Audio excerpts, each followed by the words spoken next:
Welcome to Harpriya's media. ఒకప్పుడు దేశంలో communism అనేది ఎక్కువగా ఉండేది. కమ్యూనిస్ట్ పార్టీలు ప్రజలకు చాలా సహాయం చేసేవి. కానీ ఇప్పుడు అన్ని రాజకీయ పార్టీల్లాగే కమ్యూనిస్ట్ పార్టీలు కూడా తయారయ్యాయి అని చెప్పడంలో ఎలాంటి అతిశయోక్తి లేదు. అయితే తాజాగా తెలంగాణలో జరిగిన ఎన్నికల్లో సిపిఐ పార్టీ కాంగ్రెస్తో పొత్తు పెట్టుకున్న సంగతి మనకు తెలిసిందే. అయితే ఈసారి తెలంగాణలో కాంగ్రెస్ పార్టీ అధికారంలోనికి రావడానికి ప్రధాన కారణం సిపిఐతో పొత్తు పెట్టుకోవడమేనని, సిపిఐ వల్లే కాంగ్రెస్కి అదృష్టం పట్టింది అన్నట్లుగా సిపిఐ జాతీయ కార్యదర్శి కె నారాయణ అనడం ప్రస్తుతం అందరినీ షాక్కి గురిచేశారు. ఎందుకంటే అసలు ఖమ్మంలోని కొత్తగూడెంలో తప్ప మిగిలిన ఎక్కడా కూడా సిపిఐకి అంతగా గుర్తింపు లేదు. అయితే ఖమ్మం, నల్గొండ వంటి నియోజకవర్గాల్లో కమ్యూనిజం ఉన్నప్పటికీ ప్రజలు మాత్రం వారినే గెలిపించలేకపోయారు.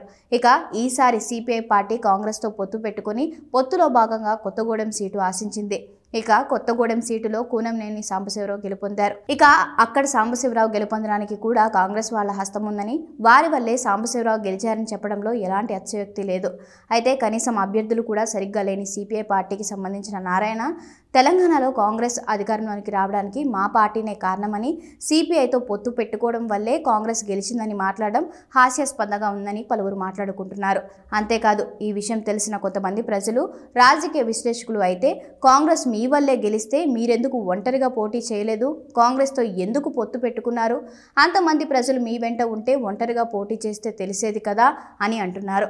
అంతేకాదు, ఈ ఎన్నికల్లో ఒంటరిగా పోటీ చేసిన సిపిఎం పరిస్థితి ఎలా ఉందో చూశారు కదా, కనీసం డిపాజిట్లు కూడా దక్కించుకోలేకపోయింది.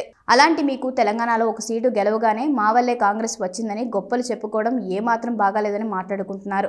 ఇక వివాదాలకు కేర్ ఆఫ్ అడ్రస్ గా ఉన్న నారాయణ మిగిలిన 3 రాష్ట్రాల్లో కమ్యూనిస్టు పార్టీతో కాంగ్రెస్ పొత్తు పెట్టుకోకపోవడం వల్లే ఓడిపోయిందని మాట్లాడి వివాదానికి దారితీశారు. ఇక నారాయణ మాట్లాడిన మాటలు మీడియాలో వైరల్ అవడంతో చాలా మంది గత ఎన్నికల్లో కూడా సిపిఐతో టీడీపీ, కాంగ్రెస్ పొత్తు పెట్టుకుంది కదా, మరి అప్పుడు ఎందుకు బీఆర్ఎస్ గెలిచింది అని ప్రశ్నించారు. ఏది ఏమైనప్పటికీ కాంగ్రెస్ దయతలిచి ఒక్క సీటు ఇస్తే అది గెలిచి గొప్పలకు పోతున్నారు జాతీయ ప్రధాన కార్యదర్శి నారాయణ.